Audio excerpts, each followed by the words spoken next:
भाइयों और मेरी बहनों, अगर तुम ये कहानी रात में अकेले सुन रहे हो तो एक बार पीछे मुड़कर जरूर देख लेना, क्योंकि आज जो कहानी तुम सुनने वाले हो वो सिर्फ कहानी नहीं, एक खौफनाक सच है। उस रात आसमान बिल्कुल काला था। हवा में एक अजीब सा डर घुला हुआ था। गांव के बाहर एक पुराना श्मशान था जहां दिन में भी लोग जाने से डरते थे। लेकिन उसी रात वहां एक लड़का खड़ा था। उसका नाम था अर्जुन, करीब 27 साल का। आंखों में सपने, लेकिन दिल में लालच। अर्जुन गरीब था, लेकिन उसका सपना था जल्दी अमीर बनना। एक दिन उसे एक पुरानी रहस्यमयी किताब मिली। उस किताब में लिखा था, अगर कोई इंसान 21 रात तक एक खास साधना करे तो उसे वो सब मिल सकता है जो वो चाहता है। बस यहीं से इसकी जिंदगी बदल गई। रात के ठीक 12 बजे अर्जुन श्मशान पहुंचा। उसने जमीन पर एक घेरा बनाया, चारों तरफ मोमबत्तियां जलाई और मंत्र पढ़ना शुरू किया। जैसे जैसे समय बीतता गया, हवा तेज होने लगी, पेड़ अपने आप हिलने लगे, लेकिन अर्जुन नहीं रुका। अचानक कुत्तों के रोने की आवाज बंद हो गई। पूरा माहौल एकदम खामोश हो गया। लेकिन उसने अपनी आंखें बंद रखीं।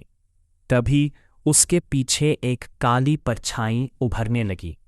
धीरे धीरे वो उसके बिल्कुल पास आ गई और उसके कान में फुसफुसाई, तुम मुझे क्यों बुला रहे हो? अर्जुन का शरीर कांप उठा।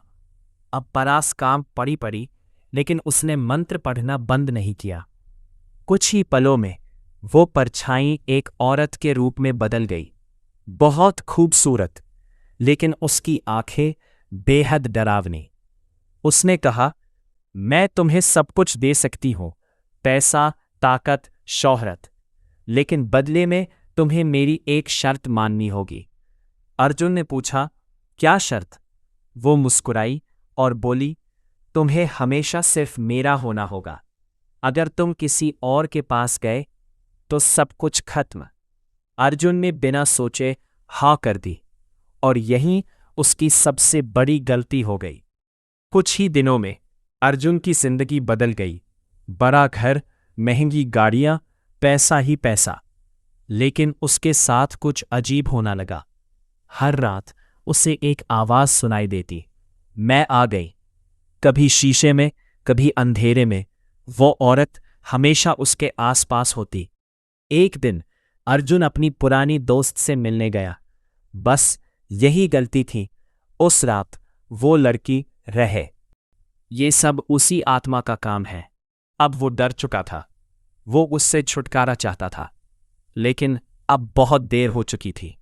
एक रात उसने डरते हुए कहा, मुझे छोड़ दो। लेकिन वो जोर से हंसने लगी, अब तुम मेरे हो, हमेशा के लिए। कुछ दिनों बाद लोगों ने अर्जुन को देखा, वही श्मशान में, अकेला, पागलों की तरह हंसते हुए। और उसके सामने कोई खड़ा था, लेकिन किसी और को वो दिखाई नहीं दे रहा था। कहते हैं, आज भी अगर कोई उस श्मशान में जाता है तो उसे 2 आवाजें सुनाई देती हैं, एक अर्जुन की और दूसरी उस चीज की जिसे उसने खुद बुलाया था।